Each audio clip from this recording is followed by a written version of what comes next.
Assalamualaikum warahmatullahi wabarakatuh. Alhamdulillahirrabbilalamin. Wa bihi nasta'inu ala umuri dunya waddin. Asyhadu an la ilaha illallah wa la syarikalah wa asyhadu anna Muhammadan abduhu wa rasuluh. Qala Allah ta'ala fi kitabil karim, a'udzu billahi minasyaitonir rajim. Wa min ayati annaka taral arda khashi'an fa idza anzalna 'alaihal ma'tazat wa rabbat innal ladzi ahyahal muhyiyal mauta innahu ala kulli syai'in qadir. Shadaqal azim. Para pendengar, para pemirsa yang beriman, alhamdulillah pada kesempatan kali ini bisa bertemu kembali, dan saat ini kebetulan memasuki musim penghujan. Sebagaimana kita ketahui bahwa Allah menciptakan segala sesuatu itu berpasang-pasangan. Jadi kalau musim, ada musim kemarau dan musim hujan, ada wanita, ada pria, ada besar, ada kecil, ada siang, malam, dan lain sebagainya.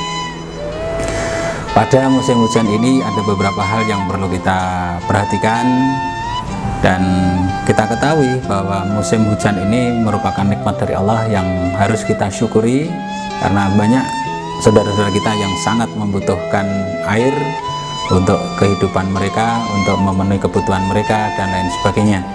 Bahkan tidak hanya kebutuhan manusiawi saja, tapi kebutuhan untuk hewan ternaknya dan lain sebagainya. Sebagaimana ayat yang telah kami bacakan di awal dalam surat Fussilat ayat yang ke-39, bahwa Allah berfirman yang artinya, dan di antara tanda-tandanya, yaitu tanda-tanda kekuasaan Allah, ialah bahwa engkau lihat bumi kering dan gersang, khasyi'an, ya. Kemudian maka apabila kami turunkan air di atasnya, niscaya ia bergerak dan subur.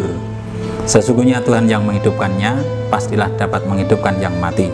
Sesungguhnya Allah Maha Kuasa atas segala sesuatu. Yang perlu kita perhatikan bahwa bumi yang kita pijaki ini terkadang di musim kemarau itu tidak bisa ditanami atau tidak ada tumbuhan, tapi begitu disiram air hujan sekali saja maka akan tumbuh, bumi bergerak dalam arti menumbuhkan tanam-tanaman dan lain sebagainya. Dan apabila kita bandingkan antara air hujan dan air yang kita siramkan pada tumbuhan, hasilnya pun tidak sama. Ketika kita menanam sebuah bunga, ya, kemudian kita sirami setiap hari pagi dan sore hari, dibandingkan dengan disiram oleh air hujan, maka hasilnya pun berbeda. Subhanallah, inilah bahwa air hujan itu sangat bermanfaat. Air hujan itu membawa keberkahan bagi kita manusia. Dalam sebuah hadis dari Aisyah radhiyallahu anha berkata, apabila Rasulullah melihat mendung dan angin kencang, terlihat perubahan pada wajah beliau. Lalu aku bertanya, wahai Rasulullah, aku lihat manusia bergembira ketika melihat mendung karena berharap akan turun hujan, tetapi aku lihat engkau ketika melihatnya mendung, maksudnya aku mengetahui dari wajahmu engkau tidak menyukainya. Nah, ini barangkali ketika kita perhatikan pada sebagian saudara kita, bahkan mungkin pada kita sendiri saja, ketika melihat mendung kita akan melihat akan hujan. Para petani yang sudah berbulan-bulan mengharapkan datangnya hujan, melihat mendung suka, seneng, ya, karena apa? Mungkin harapan dia akan segera terwujud, yaitu adanya air untuk menyirami tanaman mereka. Tetapi Rasulullah SAW ini dilihat oleh Aisyah, begitu melihat mendung dan adanya angin, Rasulullah bukan menunjukkan wajah yang gembira, tapi justru sebaliknya, Rasulullah terlihat kurang menyukai adanya mendung tadi. Kenapa? Ya, ketika itu Rasulullah memberi jawaban kepada Aisyah, atau Rasulullah bersabda, wahai Aisyah, tidak ada yang memberi keamanan aku akan datangnya azab Allah, kecuali Allah yang telah mengadab suatu kaum dengan angin kencang, padahal kaum tersebut melihat azab itu, lalu mereka mengatakan ini hanya mendung yang akan menurunkan hujan kepada kami, padahal itu adalah adab Allah Subhanahu wa taala. Demikian dijelaskan dalam surat Al-Ahqaf ayat yang ke-24. Hadis riwayat Bukhari dan Muslim. Dari hadis ini bahwa mendung hujan yang sebagian orang menganggap itu sebagai berkah sehingga mereka senang menyambutnya, tapi terkadang Rasulullah menyikapinya kurang senang. Ya karena apa? Mendung disertai angin dan hujan terkadang memang bisa mendatangkan bencana, dan tidak ada seorang pun yang bisa terlepas dari bencana tersebut kecuali Allah yang akan melindungi mereka. Ya, sehingga terkadang orang minta hujan, ketika Allah kabulkan hujan tersebut tidak hanya bermanfaat kepada orang yang minta saja, atau hujan tersebut tidak berdampak pada orang yang minta saja, namun juga orang yang tidak minta hujan pun akan terkena dampak dari hujan tersebut, baik itu manfaat ataupun mungkin juga musibah dari yang ditimbulkan oleh hujan tadi. Tetapi saudara-saudara sekalian, bahwa hujan itu sebetulnya bisa merupakan tambahan atau peluang tambahan pahala. Artinya dengan datangnya hujan ini terkadang bisa menimbulkan atau menambah peluang pahala kita lebih banyak. Dalam sebuah hadis, saya bacakan saja. An Abi Hurairah radhiyallahu anna Rasulullah sallallahu alaihi wasallam qala ala adullukum ala ma yamhullahu bil khutaya wa yarfa'u bi darajat. Qalu bala ya Rasulullah.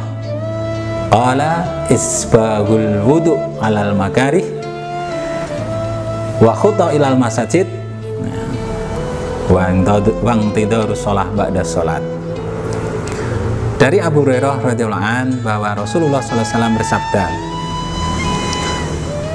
maukah kalian aku tunjukkan satu perbuatan yang dengan perbuatan itu Allah menghapus dosa-dosa kalian dan mengangkat derajat panjenengan? Ketika itu para sahabat menjawab, qalu bala ya Rasulullah, mau ya Rasulullah. Kemudian Rasulullah lanjutkan sabdanya, qala isbagul wudu alal makarih, yaitu menyempurnakan wudu meski di saat-saat kalian kurang menyukainya atau kalian tidak suka berwudu. Maksudnya tidak suka terkena air karena dingin. Nah, ini ketika kita koreksi pada diri kita di saat musim kemarau atau di saat siang hari di terik yang panas, barangkali kita suka untuk terkena air, bahkan mungkin belum waktunya wudhu kita akan sering ke kamar mandi, sering kena air wudhu dan lain sebagainya. Bahkan mungkin ketika kita puasa pun belum waktunya wudhu, terkadang untuk menghilangkan dahaga kita nyebur ke air yang dingin untuk menyegarkan tubuh kita. Tetapi ketika musim dingin, ketika musim hujan, kita harus bangun untuk sholat subuh, kita akan merasa berat. Tapi ketika kita lakukan dengan ikhlas, bahkan kita lakukan wudhu dengan sempurna, disitulah pahala Allah akan diberikan kepada kita.